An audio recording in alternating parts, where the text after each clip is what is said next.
Today we do Rome. And so before we've done Persia, the Jews, and the Greeks. And these are the three main civilizations after the Bronze Age collapse.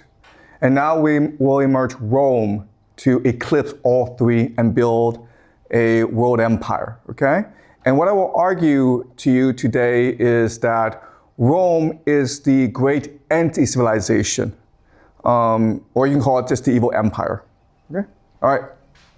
So what do we know about Rome? Well, like most great empires, they emerge initially at the borderlands of another cultural empire, okay? So these are the Etruscans.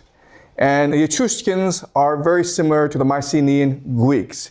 And as you can see, they are expanding throughout the Italian peninsula. Now, the thing about empires is that eventually the people become lazy, arrogant, and stupid. And so what they do is they get people to fight for them. So the Romans are here. And as you can see, this is the borderlands, and the entire area is surrounded by great warriors. This is a poor region, and so they're always fighting for resources. So the Romans get recruited as mercenaries. And over time, what will happen is that they will start to emerge as the great power in the Italian peninsula. And at this point in history, this is really important, they're surrounded by lots of different people that are like them, and they're warlike. So they triumph because they become the most warlike of everyone, okay? Their entire society is based on war. This is Etruscan civilization, and as you can see, it is very advanced. The Etruscan civilization is heavily in contact with the Egyptians and the Greeks, and as well as people around them, because they are seafaring people. And this is a civilization that will most heavily influence the Romans. As you can see, the Etruscans are always at war as well. And then as they become wealthier, they will recruit the Romans to fight for them. This is not a great map, but what this map shows you is the gradual expansion of Rome. So at first, as you can see, it is actually at the most disadvantaged location because it's surrounded by enemies. It is on flat land, and so it's not easily defensible. And it's not really by the coast, and therefore it's hard for it to trade. But because it is in such a disadvantaged position, it is forced to be the most martial, the most violent, the most militaristic, the most aggressive, and their culture evolves around that. And slowly over time, they're able to conquer the entire Italian peninsula and then expand to the Mediterranean. Okay, so this is another map that shows you Rome and how it's going to slowly expand over time. The way that it expands is through military conquest and then by building roads. And this is very impressive because if you've ever been to Italy, it is very hilly. So there's a tremendous effort to build roads. But once they build the roads, they're able to consolidate and navigate their empire. This is a map that shows you the geography of Italy. As you can see, it's very mountainous, and there are not many rivers, which tells us it's very poor. And because it's very poor, the people tend to be very unified, very aggressive, and they have a deep egalitarianism, because only by working together can you ultimately triumph over the other people, okay? So this is a main characteristic about Rome in the early days that you must remember. It is poor, it is small, okay, and it is unified, so everyone knows each other. And so because of its geographic characteristics, we emerge its concept of liberty. All right? And its concept of liberty is obedience to the fathers, to history, to culture, because only by doing so can you survive as a people. Now what's interesting about this is it's a different concept from the Greeks. And the Greeks believe that what liberty is the right to speak your mind in front of others. And as such, the major difference between the Greeks and the Romans is in Greece, citizenship is passed on from family to family. But in Rome, citizenship can be earned, okay? It's an open citizenship system. Why? Because if you just obey the fathers, the laws, the customs, then you can be a Roman citizen. And as such, what's going to happen is that as Rome expands, it's going to incorporate different people into its culture. And as a result, Rome has an advantage that Athens and Sparta doesn't have. Rome can always replenish its soldiers. And as such, it can afford to lose war after war after war, but as it does so, it gets stronger and stronger because it's learning with each defeat. Okay, and that is the secret to Rome's ultimate victory. The heart and center of Roman society is the Senate. This is where the leading families come together to discuss the fate of Rome. And at this time in history, when Rome is poor, this is not a problem because everyone knows each other and there's no real inequality, therefore there can be no corruption. And so these fathers, the senators, are representing the best interests of all Romans. But over time, as Rome becomes wealthier and wealthier, this becomes a huge problem because as Rome develops more wealth, guess who gets all the wealth? These guys, okay? So we'll see this later. As Rome gets wealthier, Rome also becomes much more corrupt. All right, so the Greeks, the fighting system is the hoplites. The Romans use something called the legions. Now, there are some major differences between these two fighting techniques, even though for their time they are the most advanced.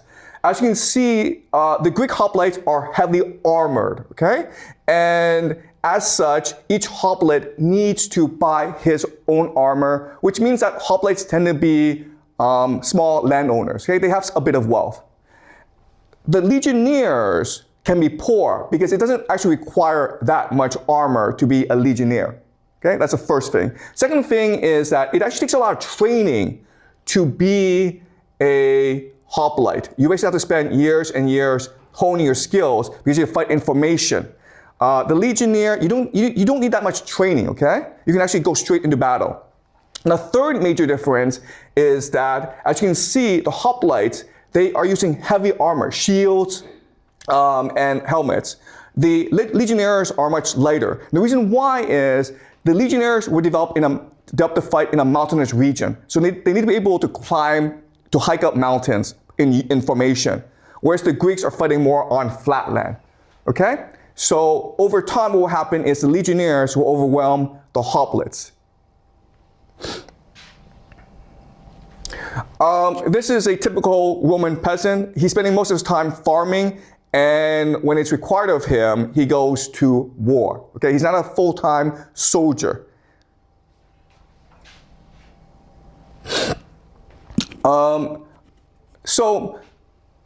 The Greeks and the Romans will fight a series of wars. So as the Romans are expanding, they go closer and closer to the coast. And here are a lot of Greek colonies.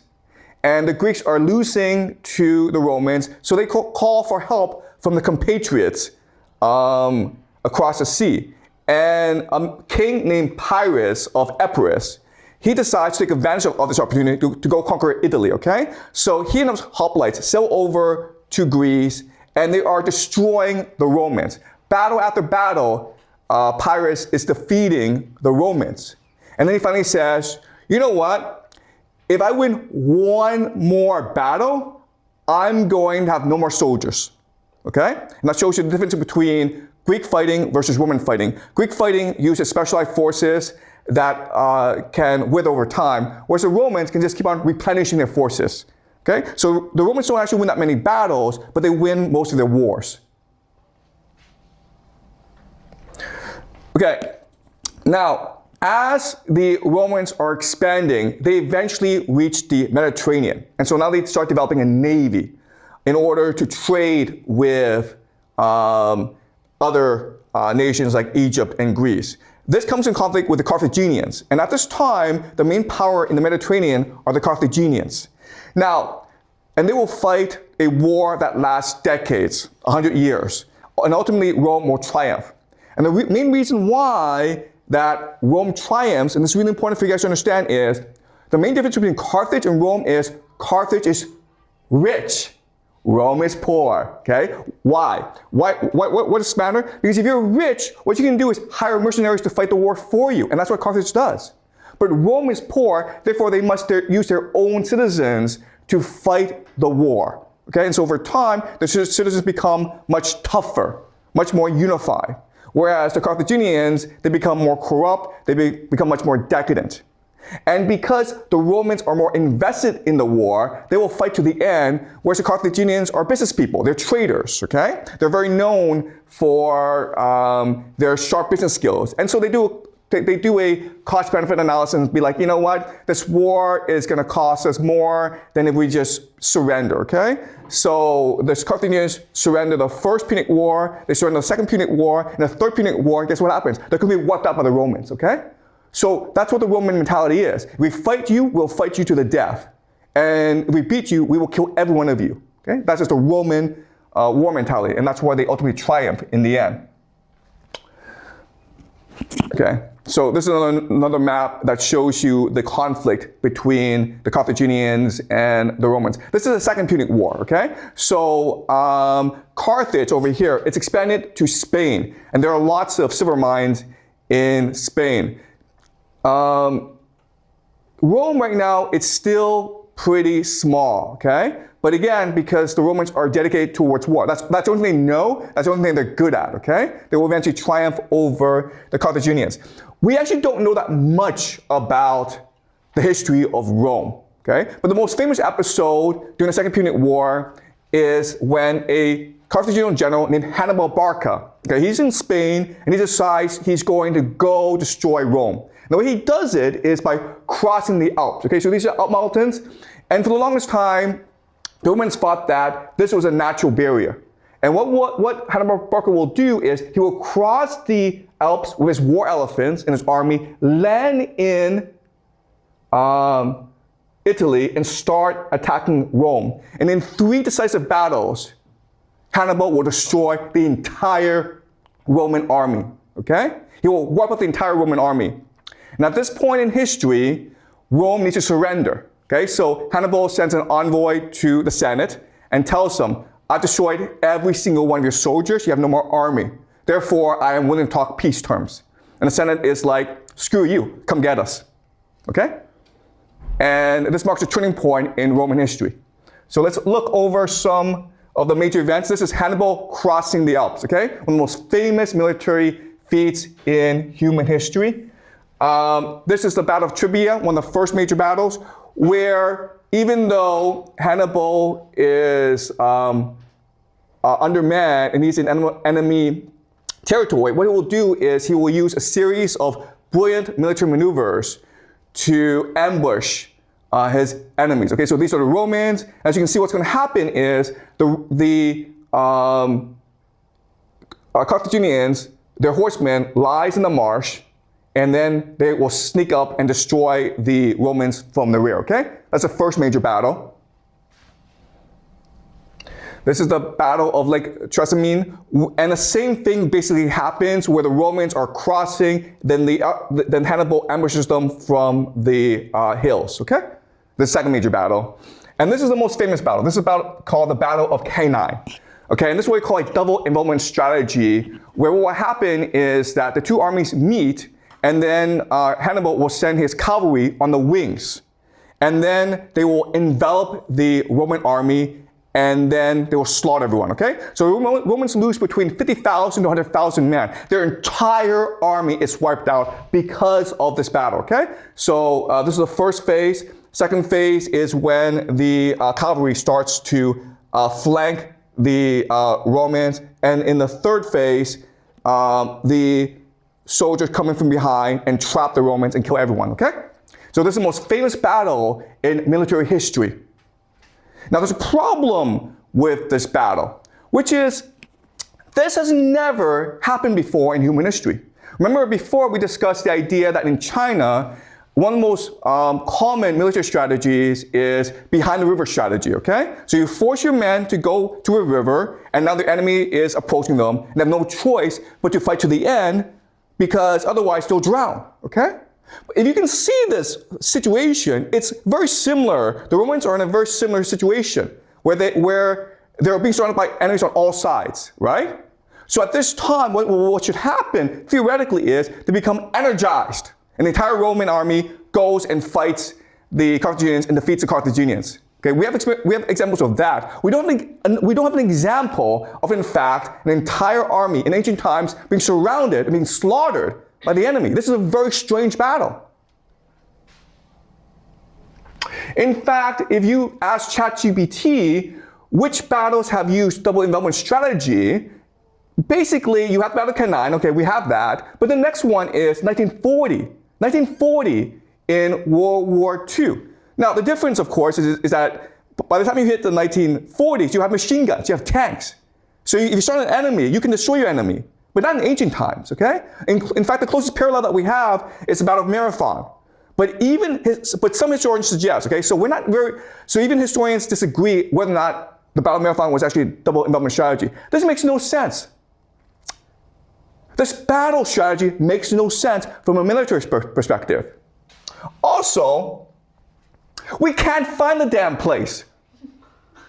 You would think this is this huge battle, 50,000, 100,000 Romans are dead, there'd be a lot of bodies. We can't find the damn place, okay? Look, there's no archaeological evidence to prove the battle took place. We don't have any evidence. That's kind of strange, okay? Yeah, but maybe it's because of the weather or, we don't know, okay? All right, guys, so what's going on here? Okay, so on YouTube, someone asked me, how can we know what history is true or not? Okay, now, you would think the answer is, you just ask historians whether it's true or not. You know the answer. The problem is that every historian that you talk to tells you the Battle of Cannae must be historical fact. It must be, even though we don't have any evidence for it. So given that, how can we understand or figure out if it's true or not? Well, in this class, what I teach you is a new historical framework to understand history, okay? So this is predictive history, and we ask ourselves, does the Battle of Cannae fit into a larger historical pattern, okay? Second question we ask is, does it make sense according to game theory? And the third question is, does religion explain the battle, okay? And when we do this, when we use this framework to understand the Battle of Cannae, our conclusion must be, it didn't happen. It was completely made up, okay? The Battle of Cannae did not happen. So why? Well, first of all, when we have these great military generals like Hannibal Barca, they tend to become a king, okay? So think of Napoleon, or think of Julius Caesar. Hannibal Barca is the first general that we have that conquered all of Rome and decided, I'm gonna sit back and retire for the next 50 years, okay? Never happened before. Why didn't he go back to Carthage and claim the kingship, right? Okay, that's the first problem. Second problem is game theory, okay? So if you read Roman history, what they will tell you is that Hannibal, after the Battle of Cannae, he was stuck in Italy without resources. Then the question is, why did he go to Carthage, conquer the place, and demand the resources he needs to win against Rome? Why is he just sitting back, okay? Also remember, this is a guy who crossed the Alps on his own initiative. The Carthaginians told him, don't start a war with Rome, Hannibal. And then Hannibal was like, nah, I'm gonna go across the Alps. Thank you very much, okay? So this makes absolutely no sense whatsoever. And then from a religious perspective, how can we explain why Hannibal did what he did? And the Roman historians will tell you, oh, it's because his father lost against Rome. He wanted revenge on behalf of his father. That makes no sense, guys, okay? Usually when a Napoleon emerges, it's because he thinks he's a son of God. Think of Napoleon, think of Alexander the Great, think of Julius Caesar, okay? They all have a messianic calling, a divine mission, all right? So from this, only conclusion can be, first of all, the Battle of Cannae did not happen. There's no way it could have happened. The second thing is, you can also say that Hannibal Barca did not exist as a person, all right? But then this leads us to a really huge problem, which is, why would the Romans just make this stuff up? Why? Why would they say, we fought this battle and 100,000 of our men got killed by this Carthaginian general Hannibal, who's smarter than us, okay? Well, the reason why is this, Carthage, okay? That Carthage is at this time in history, about 200 BCE, the most beautiful, the most prosperous, the most cultured city in the world. And what did Romans do? They burned it to the ground and killed everyone, okay? That's just the Roman way. Now, This is a siege of Carthage that lasted many, many years in the Third Punic War. The Romans, if they don't like you, they will come and kill every one of you, okay? And that's what they did in Carthage. Now, during this war, a Greek named Polybius, okay? Polybius was a hostage of Rome, and he became the official historian of the Roman Empire. So this is a guy who invented the Battle of Cannae. Why? To justify the burning of Carthage, right? Because the Romans are like, why did we kill the Carthaginians? Because that's what we do, man, okay? But Polybius is Greek, and he understands that, if Rome, you're gonna be an empire, you need people on your side. You can't go around just killing people. You need to explain your actions. So in other words, Polybius, in order to justify the Roman Empire, create this entire history of the Second Punic War that didn't really happen, okay? Because now it's like, okay, well, the Romans felt threatened by Hannibal, right? Hannibal was gonna destroy them. And so they all saw Carthage as a threat, and therefore they had to destroy Carthage. Now it's much more reasonable, okay? So Polybius basically made the entire history of Rome. The thing to remember about history is that if you're a military power, you don't write history. Why? Because you're not capable of reflection. You're not capable of deep cultural production, okay? So the Romans won all these battles and got the Greeks to write the history for them, to just justify why they did what they did. Okay, does that make sense, guys? All right, so again, I hate to say this, but basically, all Roman history is complete nonsense, all right? If you read Roman history, just don't believe anything you read, okay? All right, so let's look at the Roman war machine, because after the war against Carthage, after Rome destroys Carthage, Rome is the undisputed leader of the Mediterranean. It's an empire now. But it still keeps on fighting these wars overseas for no particular reason. Why? Because it has no choice in the matter. This is the entire Roman war machine, okay? So, because Rome's a poor place, the only way that it can generate wealth is by conquering other people, okay? So the nobility wants to go fight these wars overseas so that they can capture slaves. Why? Because they can get these slaves then to work their estates, okay? So at this time in history, slaves are the main resource that people are fighting over, okay? Now, to fight these wars, peasants are conscripted into the military, but once they leave the land, they need to feed their families, right? So what do? They borrow money with their land as collateral, okay? But over time, what happens is they can't pay back the interest, right? They default on the loan, and then landowners, nobility, seize the land. Then what they do is they get the slaves that they conquer to come work this land, right? Now, the peasants have no choice but to go to Rome to look for work because they've lost their land. And the Roman state gives them food. It's called a grain dole, okay? And so now the nobility wants to go fight more wars. What they do is they bribe the peasants to vote for more wars, and then the peasants can go and maybe win some booty, okay? Because they have no land. And so what's happening is that what the Roman war machine is doing is creating slavery, debt, corruption, and inequality, okay? And over time, what happens is that wealth becomes more consolidated in fewer hands, which creates conflict between the upper nobility and the lower nobility. The optimates are called the upper nobility, and the populares are called the lower nobility, okay? So what's the difference?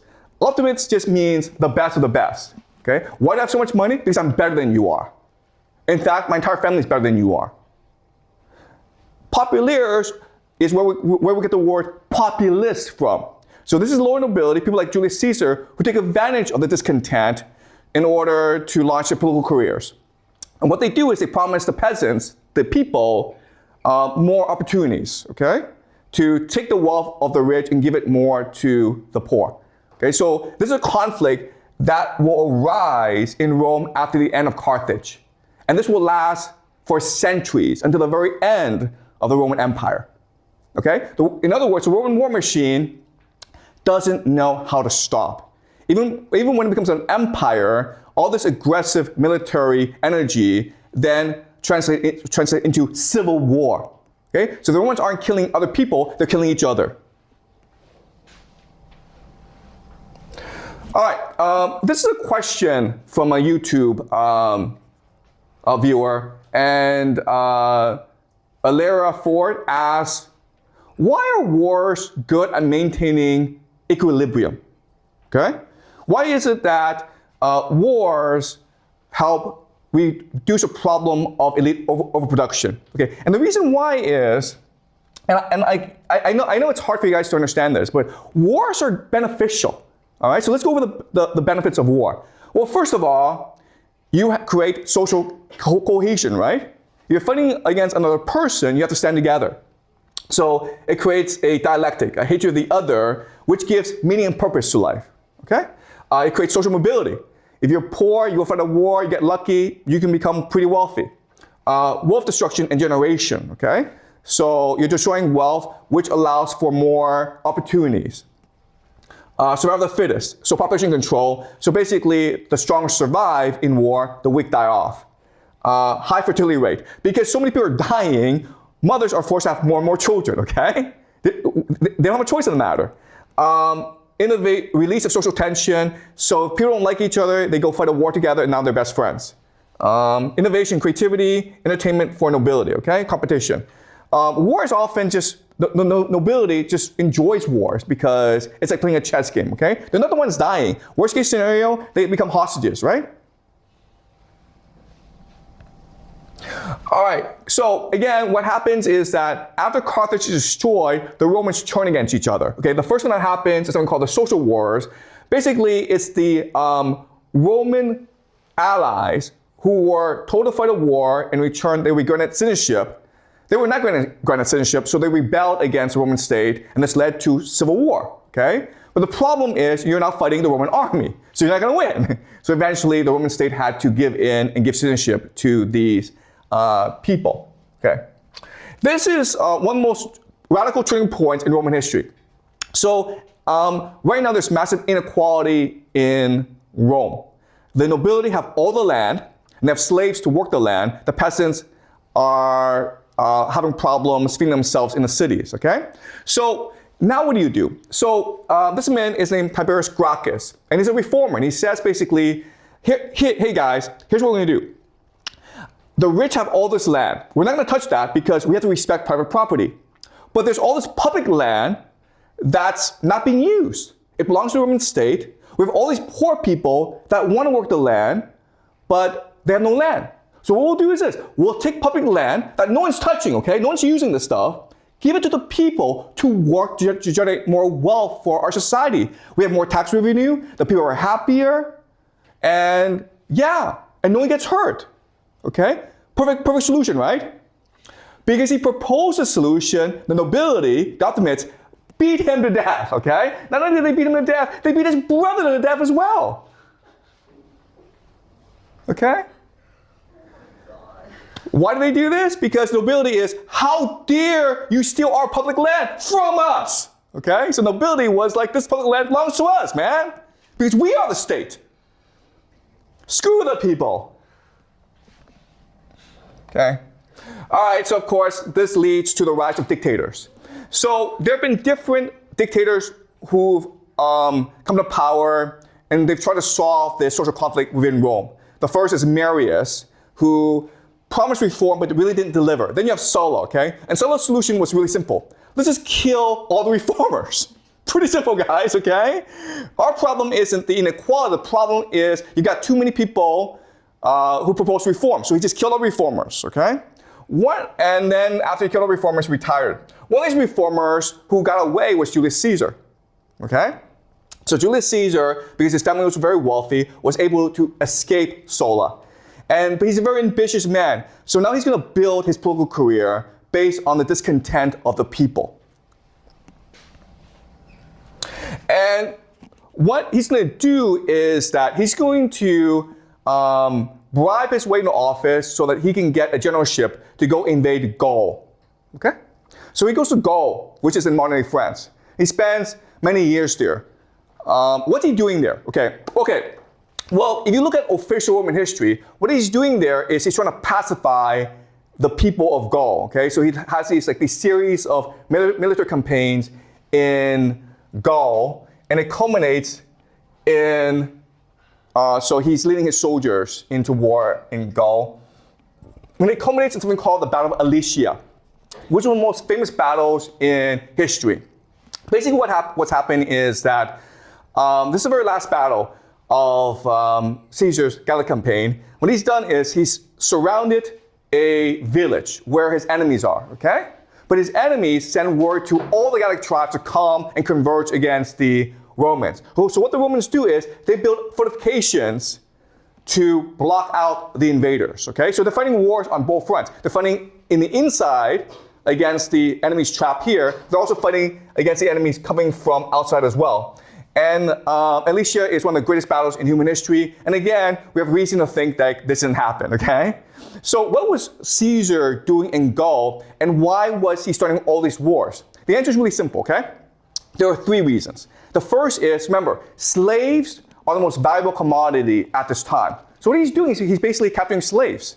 Okay, he's going and he's starting these wars in order to capture slaves. Caesar said famously, I killed a third of people in Gaul, I enslaved a third of them, and then I left a third alone. Okay, so he basically committed genocide against the people of Gaul.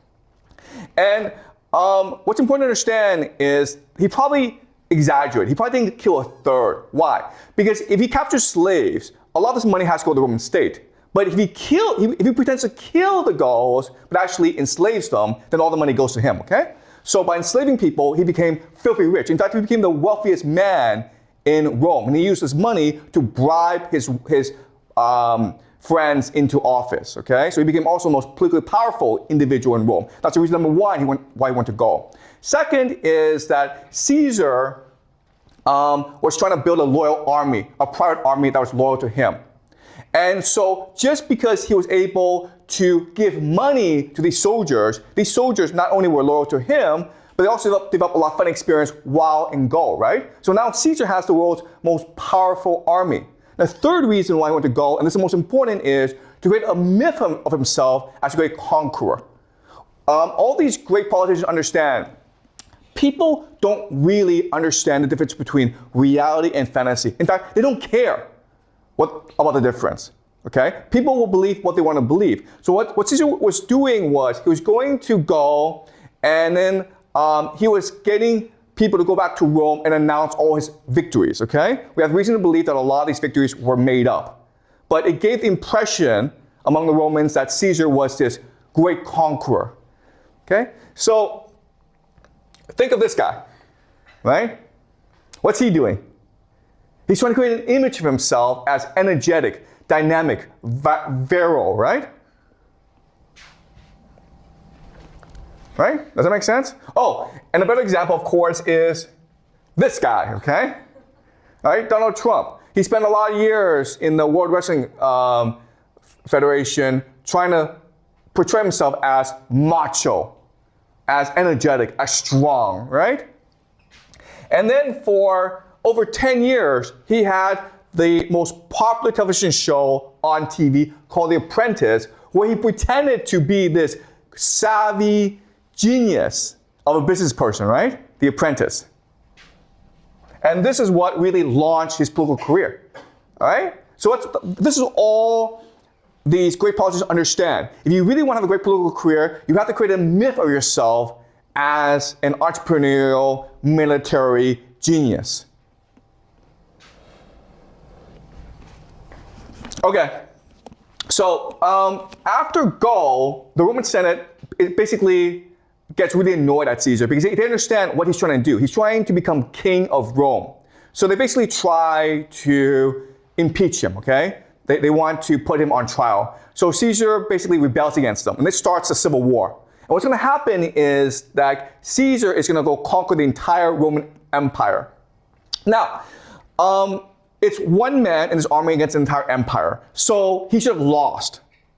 The problem is that the Hoplites are really stupid, arrogant, and lazy, okay? General Pompey is fighting for the Hoplites, and he's going against Caesar. And Pompey's strategy, it's really simple, okay?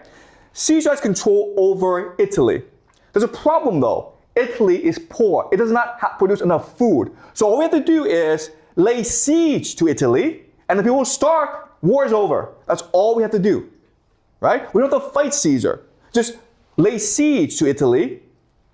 The people starve, the people rebel against Caesar, and then Caesar loses the war. The problem, though, is the Optimates were afraid that if Pompey won the war, then they would make Pompey king, right? So what the Optimates wanted to do was force Pompey and Julius Caesar into a battle and kill both, okay? They wanted to destroy both. And this led to something called the Battle of Pharsalus. Remember, at this time, Caesar needs to go fight Pompey, but Pompey doesn't have to actually fight Caesar, but the Optimates force him to fight in a battle called Pharsalus, okay? And in this battle, because Caesar has a loyal army, they defeat Pompey, even though Pompey has more soldiers. Okay? And then what Caesar will do is then go conquer the entire Roman Empire, and he makes himself dictator of Rome. And this, of course, leads to his assassination. Why is he assassinated? Because the Romans are afraid that he'll make himself king, and he will abolish the debt of the people, and he will reappropriate the land and give it to the people, okay? He will basically make himself king by making Rome a much more equal and egalitarian place. And so they killed him. And this led to more civil war in which Augustus Caesar will be triumphant because he will inherit Julius Caesar's army. And at the Battle of Actium in 31 BCE, he will destroy Mark Antony and Cleopatra and make himself the supreme ruler of the Roman Empire. Okay? And he's really considered the first Roman emperor. But what's really important for us to understand is, at this point in history, the problems of Rome don't really go away. He is emperor, and during his time, things are stable. But after he dies, the Roman Empire goes back into civil war. And it does not stop fighting civil war until its very collapse, okay? What makes him emperor is the fact that he will take Egypt and turn it into his private property. And he will use the wealth from Egypt to fund the army. So all the soldiers are now loyal to him individually as opposed to the Roman state. Okay? Now, Augustus Caesar, he was not a military genius, but he appreciated that if the Roman people were to survive, they needed a culture as distinct and as powerful as Greek culture. At this time in history, the Greeks were culturally dominant. And he was afraid that over time, all Romans would just become Greeks. So he needed to create a culture that was distinct from the Greeks, but also considered much more powerful than the Greeks, okay? So that was his major contribution to the Roman Empire. So what he does is, he takes the work of Polybius. Remember, Polybius is the main architect of the history of Roman Empire, and he tells Livy to basically rewrite the history, but from a Roman lens, as opposed to a Greek lens, okay? So this is a really famous book written by Livy, sponsored by Octavius Caesar, okay? So we're gonna read a bit of it to understand the Roman mentality, okay? All right. All right, so what's happening is this. The book starts with the founding of Rome. And in the Roman tradition, what's going to happen is the Romans are descendants of Troy. Remember, Troy in the Iliad was destroyed by the Greeks. How did the Greeks destroy Troy? Through trickery, through deception, right? The Trojan horse. And then what will happen is the Greeks flood into the city and kill everyone. But there's a Trojan general named Aeneid and his wife Lucretia. What they will do is they will escape, okay? In order to found Rome.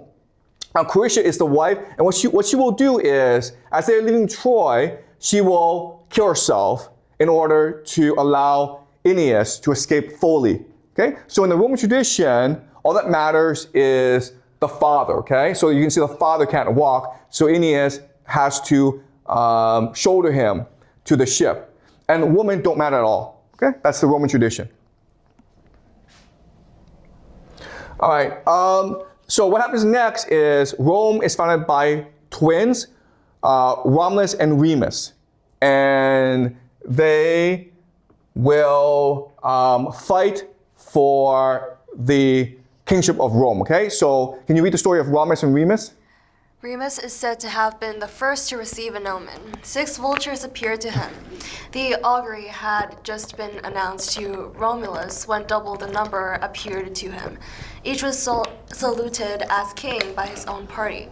The one side based their claim on the priority of the appearance, the other on the number of the birds. Then followed an angry altercation. Heated passions led to bloodshed. In their tumult, Remus was killed. The more common report is that Remus contemptuously jumped over the newly raised walls and was forthwith killed by the enraged Romulus, who exclaimed, "So shall it be henceforth with everyone who leaps over my walls." Romulus thus became sole ruler, and the city was called after him, its founder. So Romulus and Remus are twins, okay? They love each other. And Rome was founded on violence, okay? That's the very nature of Rome, a city based on violence. This story, if you remember, so now Romulus founds a city called Rome, and he invites anyone to join him. And over time, they become much more powerful, and they threaten their neighboring states. And these states cannot defeat Rome in war. So what they decide is, you know what? We can't beat the Romans in battle, but if our daughters don't marry into them, they'll be dead after 1 generation. They won't have any children, okay? So there's this compact among the nations of Italy not to marry into Rome. So the Romans discover this, and they hatch this plan. What they're going to do is they're going to have this major festival, and they're going to invite all the families to come to this festival, and then they will kidnap the woman and rape them, okay? That's the plan. Okay. They were invited to accept hospitality at the different houses, and after examining the situation of the city, its walls and the large number of dwelling houses it included, they were astonished at the rapidity with which the Roman state had grown. When the hour for the games had come and their eyes and minds were alike riveted on the spectacle before them, the preconcerted signal was given, and the Roman youth dashed in all directions to carry off the maidens who were present. The larger part were carried off indiscriminately, but some particular beautiful girls who had been marked out of the leading patricians were carried to their houses by plebeians told off for the task. Alarm and consternation broke up the games, and the parents of the maidens fled, distracted with grief, uttering bitter reproaches on the violators of the laws of hospitality, and appealing to the god to whose solemn games they had come, only to be the victims of impious perfidy. Okay, so this is actually a very serious crime, because when you invite people into your house, there are these laws that you must show hospitality to your guests. Otherwise, you will offend the gods themselves. Because it's possible the person you invite into your house is a god himself, okay? So what the Romans did was outrageous. Okay. The abducted maidens were quite as despondent and indignant. Romulus, however, went round in person and pointed out to them that it was all owing to the pride of their parents in denying rights of intermarriage to their neighbors. They would live in honorable wedlock and share all their property and civil rights, and dearest of all to human nature would be the mothers of freemen. He begged them to lay aside their feelings of resentment and give their affections to those whom fortune had made masters of their persons. An injury had often led to reconciliation and love. They would find their husbands all the more affectionate because each would do his utmost, so far as in him lay, to make up for the loss of parents and country. These arguments were reinforced by endearments of the other husbands, who excused their conduct by pleading the irresistible force of their passion, a plea effective beyond all other in appealing to a woman's nature. Okay, so the Romans are pretty disgusting, okay? They rape a woman and said, it's your fault, or it's your parents' fault. And I really couldn't control myself, so sorry, man. But I'll be nice to you, okay? Yep. All right, so this is a pretty memorable event in Roman history. It's called the rape of the Sabine woman, okay? And these are different artworks depicting the event. Okay, so the fathers are obviously pissed about this, okay? So a huge army is created to rescue the woman back. And now these Roman soldiers are now facing this huge army. And when this happens, as about the clash, these women who are raped, they come screaming forward in the middle and say, stop, stop, stop. You're my husband, you're my father, we don't want you to fight, okay? Can you read, please? Then it was that the Sabian women, whose wrongs had led to the war, throwing off all womanish fears in their distress, went boldly into the midst of the flying missiles with disheveled hair and rent garments. Running across the space between the two armies, they tried to stop any further fighting and calm the excited passions by appealing to their fathers in the one army and their husbands in the other not to bring upon themselves a curse by staining their hands with the blood of a father-in-law or son-in-law, nor upon their posterity the taint of parricide. If they cried, you are weary of these ties of kindred, these marriage bonds, then turn your anger upon us. It is we who are the cause of the war. It was we who had wounded and slain our husbands and fathers. Better for us to perish rather than live without one or the other of you, as widows or as orphans. The armies and their leaders were alike moved by this appeal. There was a sudden hush and silence. Then the generals advanced to arrange the terms of a treaty. It was not only peace that was made, the two nations were united into one state. The royal powers was shared between them, and the seat of government for both nations was Rome. Okay, so this can possibly happen, right? So these women are abducted, the fathers try to rescue them, and then the women say, hey, it was our fault. Like, let's just all be one big family, okay? So this is one of the founding myths of Rome. And I keep on saying this, but like, just take all of Roman history and just like throw it in the garbage, okay? Because it's basically all made up. All right, so Rome becomes more and more powerful, and now they have a king, okay? But over time, their king becomes very corrupt. Their king is Tarquinius Superbus. Superbus just means arrogant. And his son falls in love with a noble woman named Lucretia. But Lucretia is already married to a man named Colantinius.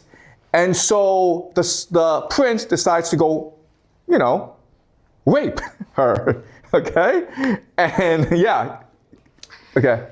They found Lucretia sitting in her room, prostrate with grief. As they entered, she burst into tears, and to her husband's inquiry whether all was well, replied, no, what can be well with a woman when her honor is lost? The marks of a stranger, Calatinus, are in your bed, but it is only the body that have been violated. The soul is pure. That shall bear witness to that. But pledge me your solemn word that the adulterer shall not go unpunished. It is Sextus Xueqin who, coming as an enemy instead of a guest, forced from me last night by brutal violence a pleasure fatal to me, and if you are a man, fatal to him. They all successively pledged their word and tried to console the distracted women by turning the guilt from the victim of the outrage to the perpetrator and urging that it is the mind that sins, not the body. And where there has been no consent, there is no guilt. It is for you, she said, to see that he gets in deserts. Although I acquit myself to the sin, I do not free myself from the penalty. No unchaste woman shall henceforth live and plead Lucretia's example. She had a knife concealed in her dress, which she plunged into her heart and fell dying on the floor. Her father and husband raised the death cry. Okay, so she is raped by the prince, and her husband and best friend, the best friend is named Lucius Brutus, okay? They try to console her, and they know she's distraught, okay? But Lucretia is like, no, I don't be consoled. I want revenge. We're Romans, man. We fight to the bitter end. If you hit me, I go kill you. If you kill me, I go kill your entire family, okay? And that's just the Roman way. So what happens is, like Brutus, Lucius Brutus, he leads a revolt against the king, and the king is forced out of Rome. And now Rome is a republic. It's now run by the nobility. And a lot of people are unhappy with this system because before, if you're good friends with the king, you could do whatever you want. But now you have to follow the laws of Rome. And so people conspire against the new republic. And a couple of the conspirators include two of Lucius Brutus' sons, okay, his two sons. And the conspiracy is found out, and all the conspirators are arrested, and they're condemned to death. Lucius Brutus decides he's going to put his own sons to death. So he orders and organizes the execution of his two sons. Okay? Their punishment created a great sensation owing to the fact that the consular office imposed upon a father the duty of inflicting punishment on his own children. He who ought not to have witnessed it was destined to be the one to see it duly carried out.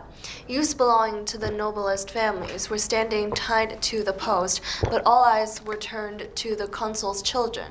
The others were unnoticed.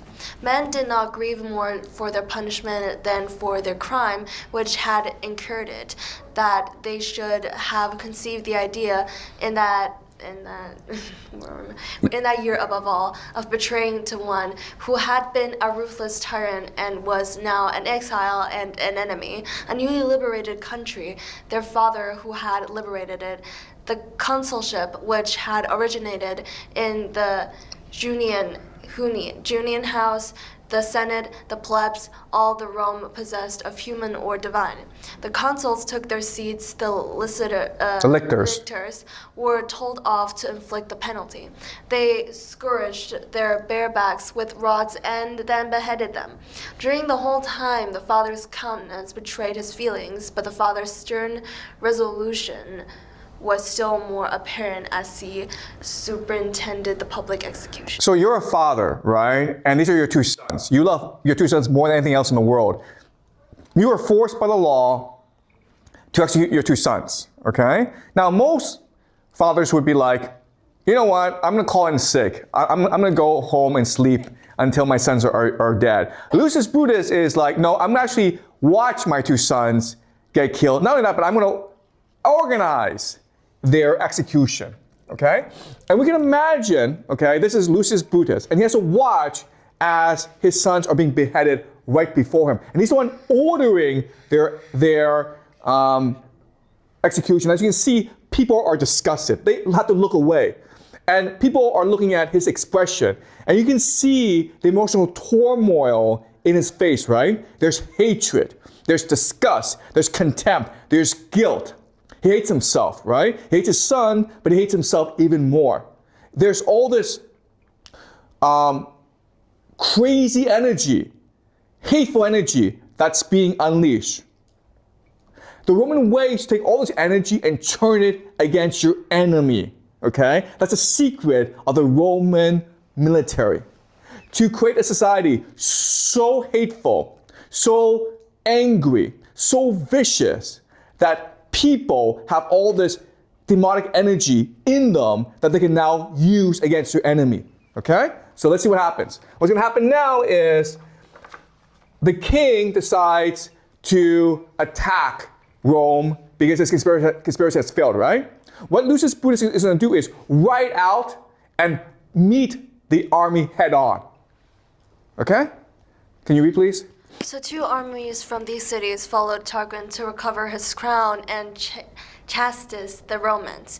When they had entered the Roman territory, the consuls advanced against them. Valerius, with the infantry and phalanx formation, Brutus reconnoitering in advance with the cavalry. Similarly, the enemy's cavalry was in front of his main body, Aeneid, Tarquin, the king's son, in command. The king himself followed with the legionaries, whilst still at a distance. Aeneid distinguished the consul by his escort of lictors. As they drew nearer, he clearly recognized Brutus by his features, and in a transport of rage exclaimed, "That is the man who drove us from our country. See him proudly advancing, adorned with our insignia. Ye God, avengers of kings, aid me." With these words, he dug spurs into his horse and rode straight at the consul. Brutus saw that he was making for him. It was a point of honor in those days for the leaders to engage in single combat, so he eagerly accepted the challenge, and they charged with such fury, neither of them thinking of protecting himself. If only he could wound his foe, that each drove his spear at the same moment through the other's shield, and they fell dying from their horses with their spears sticking in them. Okay, so you see what happened, okay? So Brutus is traumatized by the execution of his two sons. There is now a void in his heart. There is now a tear in his heart, right? But this tear is unleashing all this energy that he can now use against his enemy. Okay, that is a secret. Trauma is a drug. The Roman way is to use trauma as a drug to empower you against your enemies. Okay? All right, so the problem, though, is that the Roman army is much smaller than the king's army. So the Romans are forced back into their city. They have to hide behind their walls, and they're under siege. And there's a Roman nobleman named Mucius. And Mucius decides to offer a proposal to the Senate. He says to the Senate, listen, we're never going to beat this king's army. What I can do is I can sneak into his camp and assassinate the king. And so the Senate is like, sure. So Mucius swims across the Tiber and he sneaks into the enemy camp. And he sees it's payday. Okay, so there's two men, the king and the secretary, giving out cash, giving out money to the soldiers. And they look the same, they dress the same. And Mucius doesn't know which is which. And at this point, he should be like, you know what, I'll come back another day and figure out who's the king. But now he's like, you know what, it's 50-50, it's a coin flip. So he takes his dagger and he stabs the guy, and it turns out to be the secretary. And he's arrested, okay? And he appears before the king, and the king says to him, you tell me the truth, or I will burn you in this fire.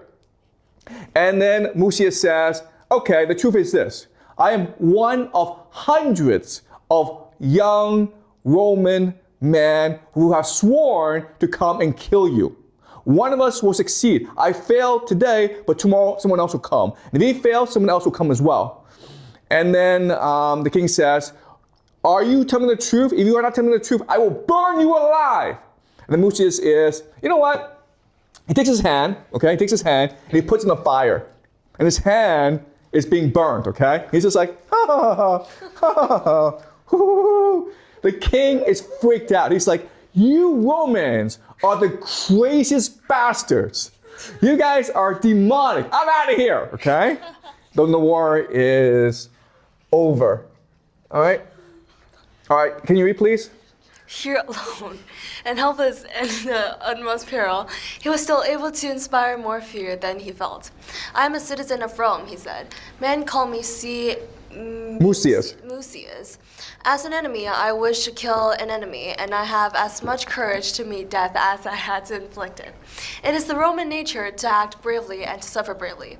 I am not alone in having made this resolve against you. Behind me there is a long list of those who aspire to the same distinction.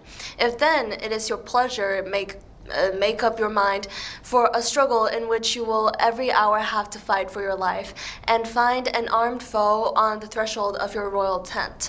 This is the war which we, the youth of Rome, declared against you. You have no serried ranks, no pitched battle to fear. The matter will be settled between you alone and each one of us singly. The king, furious with anger and at the same time terrified at the unknown danger, threatened that if he did not promptly explain the nature of the plot, which he was darkly hinting at, he should be roasted alive. Look, Mucius cried, and learn how lightly those regards their bodies who have some great glory in view. Then he plunged his right hand into a fire burning on the altar, whilst he kept it roasting there as if he were devoid of all sensation. The king, astounded at his preternatural conduct, sprang from his seat and ordered the youth to be removed from the altar. "Go," he said. "You have been a worse enemy to yourself than to me. I would invoke blessings on your courage if it were displayed on behalf of my country. As it is, I send you away exempt from all rights of war, unhurt and safe." Then Mucius, reciprocating as it were this generous treatment, said, "Since you honor courage, know that what you could not gain by threats, you have obtained by kindness. 300 of us, the foremost amongst the Roman youth, have sworn to attack you in this way. The lot fell to me first. The rest, in the order of their lot, will come each in his turn, till fortune shall give us a favorable chance against you." Okay, so the Romans are crazy, okay? They are demonic. All right, so none of this is true, okay? It can't possibly be true. You can't put your hand in a fire and like not feel anything, okay? But where this is coming from is from the Proto-Indo-European myth. Remember when we discussed the steppes people, they had a mythology, okay? So what the Romans are doing is they're taking this mythology and they are adapting it to their own history, okay? So everything that we've read is not true, but the Romans thought it was true. Okay, and remember, people cannot differentiate between fantasy and reality. So as long as you believe it is true, then it's true. Okay, and this is how Romans behave.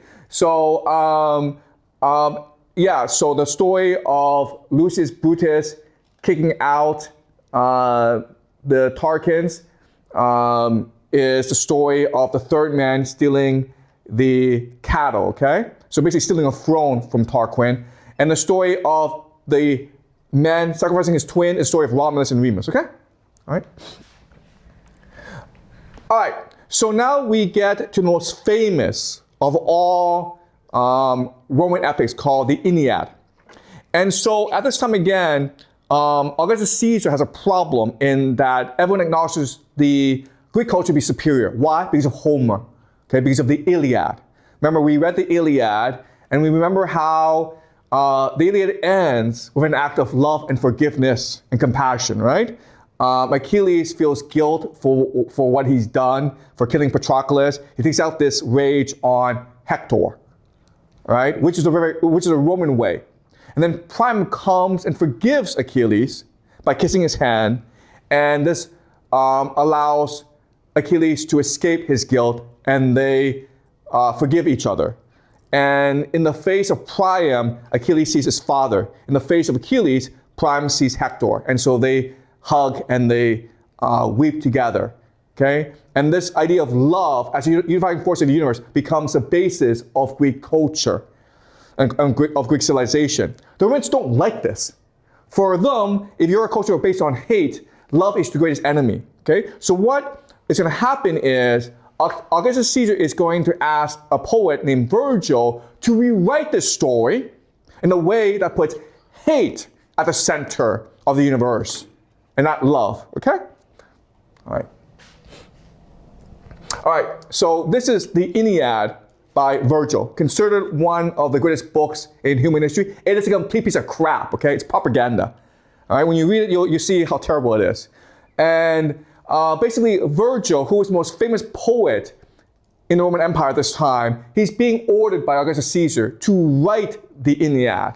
And they write it together, basically. Basically, with each draft, Virgil has to read it to Augustus Caesar, and then Augustus Caesar tells him how to rework it so it captures the Roman spirit.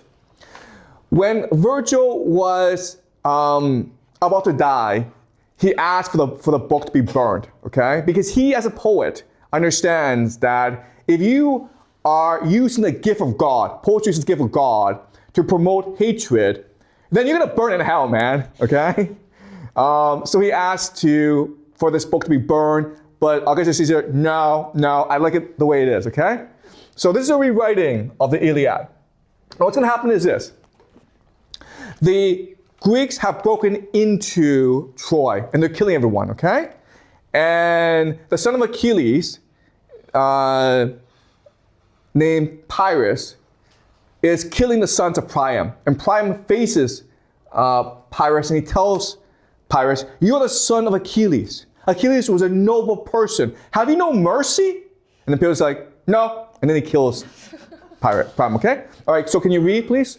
Suddenly, look, a son of Priam. Priam, Hoplites just escaped from slaughters as Pyrrhus' hands, comes racing in through spears, through enemy fighters, fleeing down the long arcades and deserted hallways, badly wounded.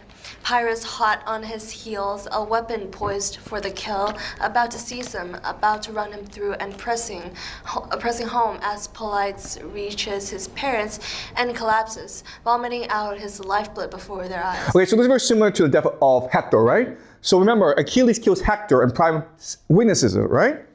And something is happening here where Hoplites is being killed in front of Priam. So again, it's a rewriting of the Iliad. Keep on going. At that, Priam, trapped in the grip of death, not holding back, not checking his words, his rage, "You," he cries, "and you and your vicious crimes.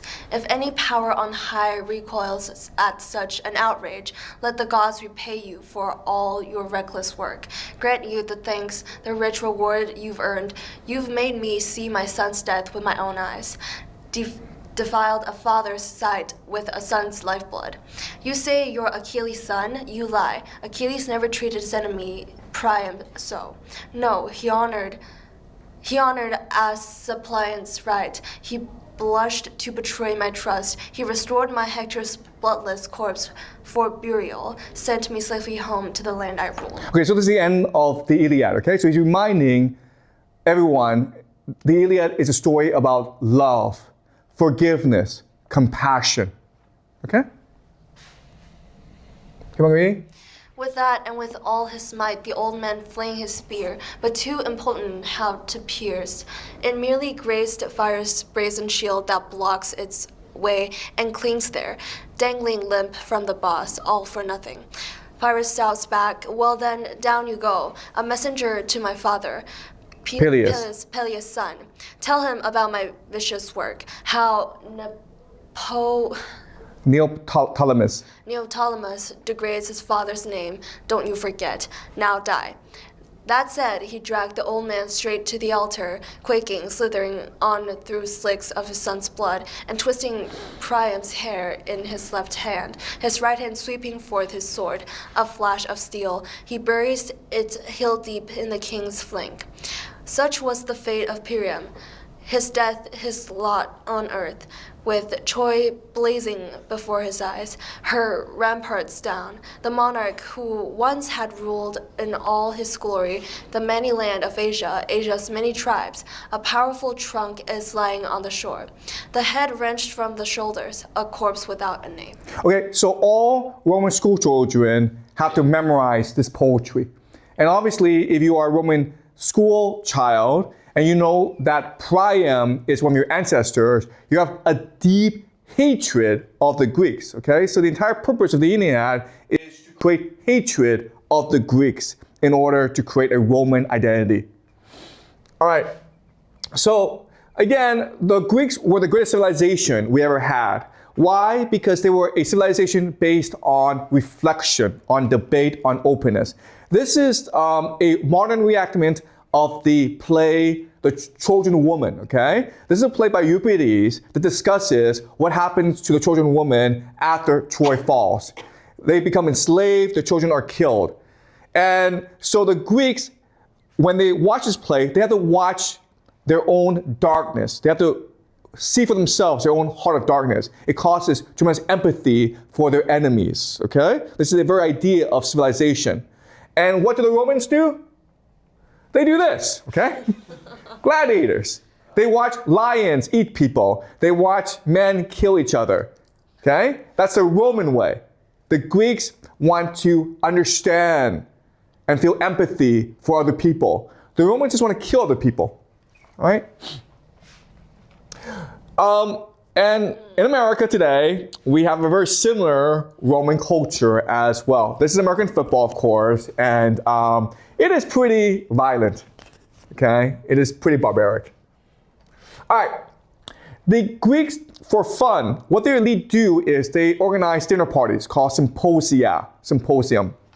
And in the symposium, what happens is that people come together and they have conversations about love, about poetry, about life. They will drink wine, but the wine is watered down, okay? So they can keep on drinking for a long, long time. And the entire argument is just to have a conversation, all right? All right, and so this is the idea of the symposium. Okay, this is a famous painting of Alcibiades coming in and having a discussion with everyone. So in Athenian culture, what's important is to be a great speaker, to be intelligent, to engage people in debate and conversation and philosophy. Okay? And what do the Romans do instead? They get drunk and they throw up and they have orgies. Okay, so what Romans do for fun is they have these huge feasts, these huge banquets. And what they will do is they will gobble on the food in the first course. They'll go outside and throw up. Okay? They will throw up the food so they can enjoy the second course. They will wolf down the food and then go and throw up again, okay? And guys, this is while people on the streets starving to death. Okay?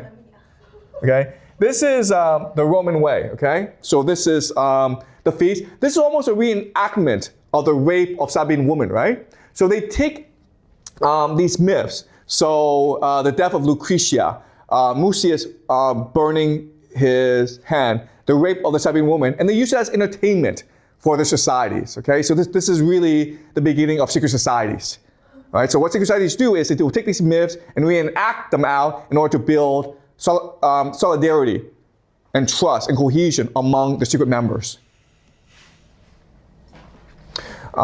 This is a picture of Nero just getting drunk, having a lot of sex, okay? So it's pretty pointless existence. And of course, in America, you have this.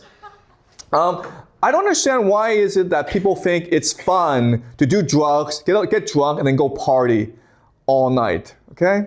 But apparently it's supposed to be a lot of fun. Okay, all right, so that is Roman culture. So Rome becomes the dominant empire at this time.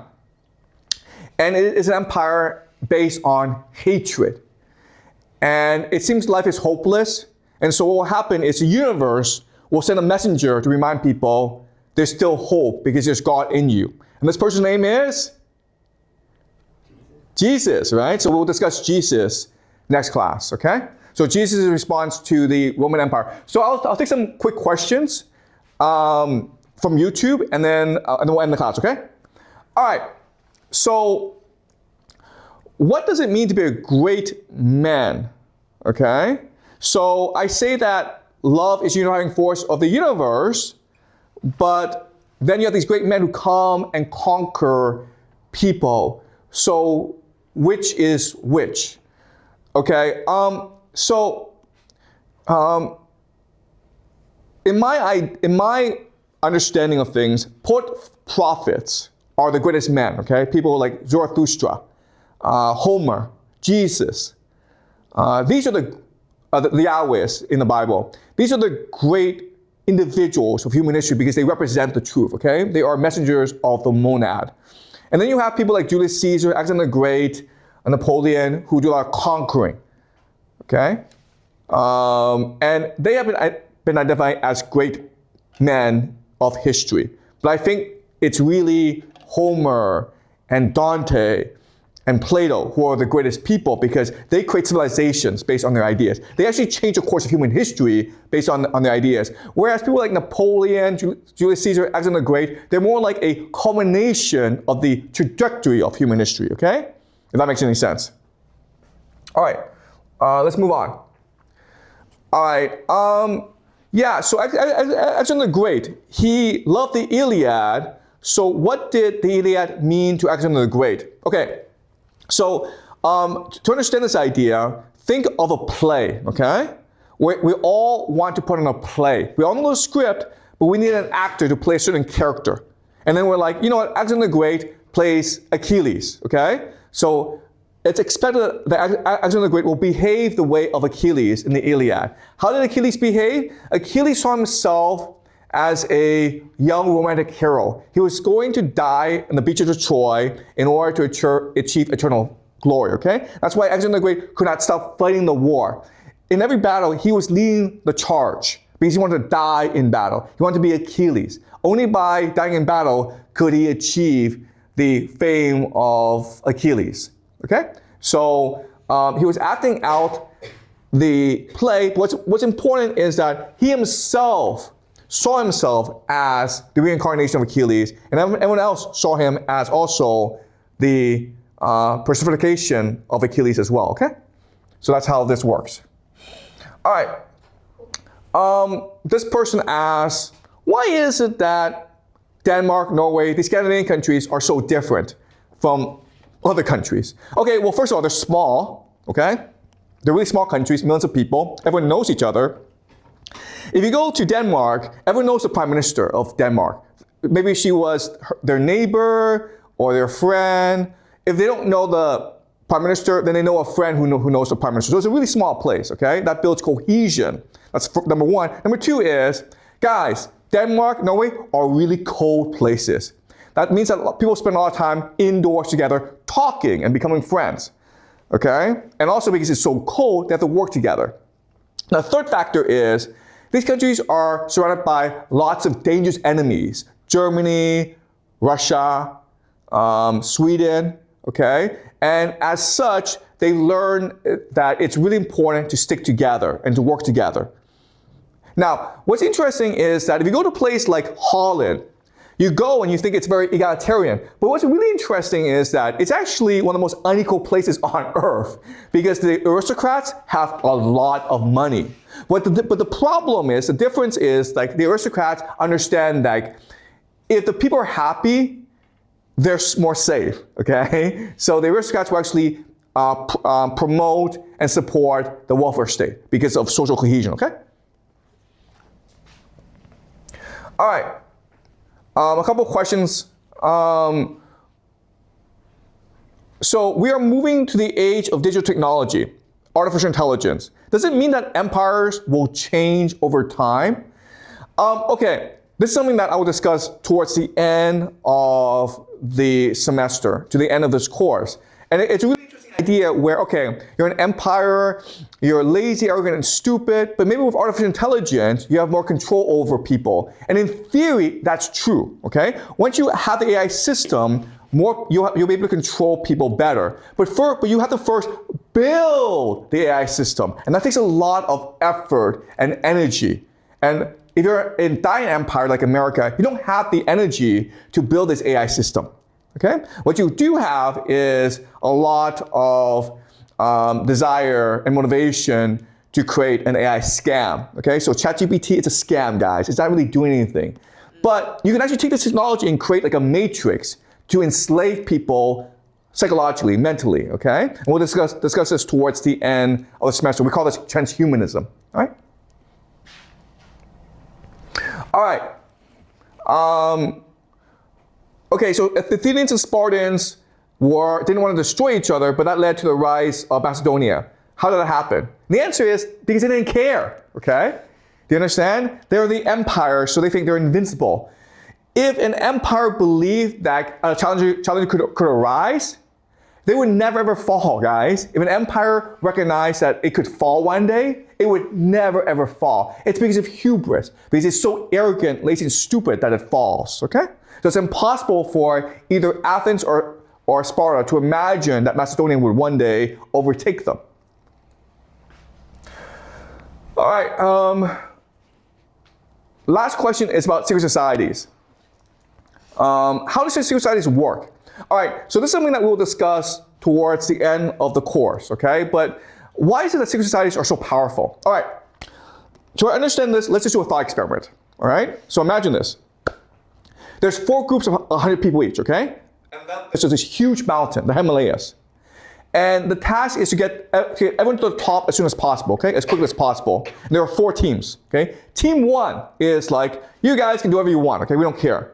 Team 2 is like, if everyone gets to the top, you get $1 million each, right? Team 3 is one of the team members has a child who's going to die unless you get to the top, because at the top is this magic doctor who can save your son, okay? That's team 3. Team 4 is there are these demons that are chasing you, and you won't be able to sleep. You won't be able to live in peace if you don't stop running from these demons, okay? So guess what? Team 1, Team 2, Team 3, Team 4, who wins? Team 4, obviously, right? That's secret societies. Secret societies create so much trauma. They create so much guilt and hatred and contempt that they're forced to keep on moving and running, okay? That's the Roman way, guys. Okay, remember Lucius Brutus. He killed his own 2 sons. What do you do after that? Well, you have to go kill someone else, okay? And then after you kill him, what do? You go kill someone else. And you keep on going because the guilt of killing your own 2 sons, it's too much to bear. If you just stop and you rest, your sons will appear before you as ghosts. And they'll be like, Dad, why did you kill us? What did we do? Why did you kill us? You cannot bear that guilt. So you have to keep on moving forward. You rush forward, okay? Even if it kills you, all right? So at this time, we have so much guilt. You either conquer the world or you kill yourself. Your choice. And that's why secret societies are so powerful, guys, okay? Not because they have secrets. Okay, I actually don't know if they have secrets or not, all right? But I imagine they don't have secrets. But I imagine like they do so much evil in the world that they can only do more evil in order to escape the evil that they've already done, okay? It's as though demons are chasing them. Okay, does that make sense, guys? Yes. All right, so questions? So I think I did not fully understand the part which the Romans rape of those women and women blame the sins on themselves. I think that part, I think it's a bit confusing, I think. Okay, so first of all, you need to understand all this Roman history is nonsense, okay? None of it is true. Okay? These are all just mythologies to create the Roman character. Okay, so the rape of the Sabine woman didn't really happen. But what the custom is, if I go kill you, I kill you and I steal your wife. Okay, so it is a metaphor for war. Does that make sense? Okay? Okay. And but what this is saying is like if you go and kill your enemy and you steal his wife, the wife will thank you. All right. So it's creating this mythology. All right. But why would the wife thank you? Like the wife won't thank you. The wife will hate you. But do you care? Not. You don't care. Okay. The winners write the history. Do you understand? Oh. When you become a slave, you are not allowed to speak. You're not allowed to think for yourself. You have to do whatever the man tells you to do. Okay? Does that make sense? Mm-hmm. So even though you feel hate for the man who's killed your family, you're now a slave. So if you lost your soul, and if you lost your soul, it means I can do whatever I want to your mind as well as your body.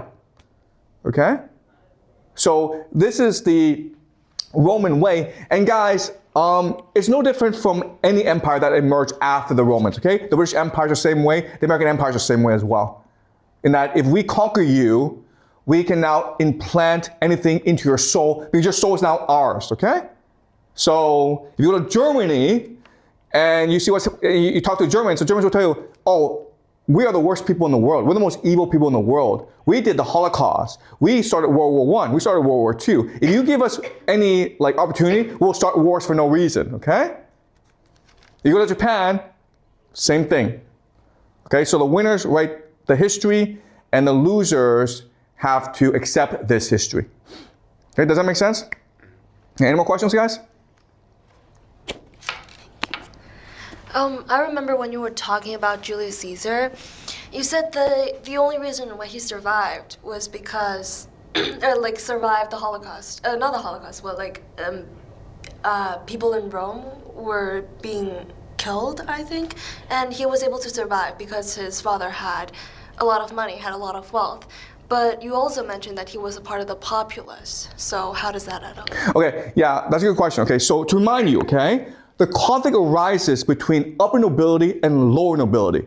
So upper nobility are just the optimates. People I have all the power. Lower nobility are the children who are I want the status. Okay, so yes, Julius Caesar did come from a very wealthy family, but he didn't have status. Okay, so money and status are not the same thing. And that's why there's a civil wars, because the people who are part of the elite aren't able to access power. So they scheme on how to access power. So look at Donald Trump, okay? Donald Trump has money, but he doesn't have power. And that's why he ran for presidency, okay? Okay, does it make sense? Yep. Okay, so remember, all these conflicts that happen in the world are always between upper nobility and lower nobility, between the have a lot and the have some but want some more, okay? It's never between rich and poor. The poor don't do anything. Okay, the poor just, like, I'm poor, I'm useless, I'll just sit and die, okay? That's what poor people are like. Middle class people, rich people are like, I want more, okay? They're aspirational. Okay, is that clear? Okay. But I think if the middle class, like, if they want more, the more higher class, they will not allow the middle class to, they won't allow them to have more, like, they will suppress them. Yeah, and that's what creates the French Revolution, okay? Oh. All right. All right, any more questions, guys? Okay, great. So remember, this is the Roman Empire. We've done the Roman Empire, and it's an empire based on hate. And people's lives under the Roman Empire, it's just terrible. There's massive slavery, there's massive debt, there's massive corruption. And so now will emerge another poet prophet named Jesus to try to redeem people, okay? So we'll discuss Jesus next class.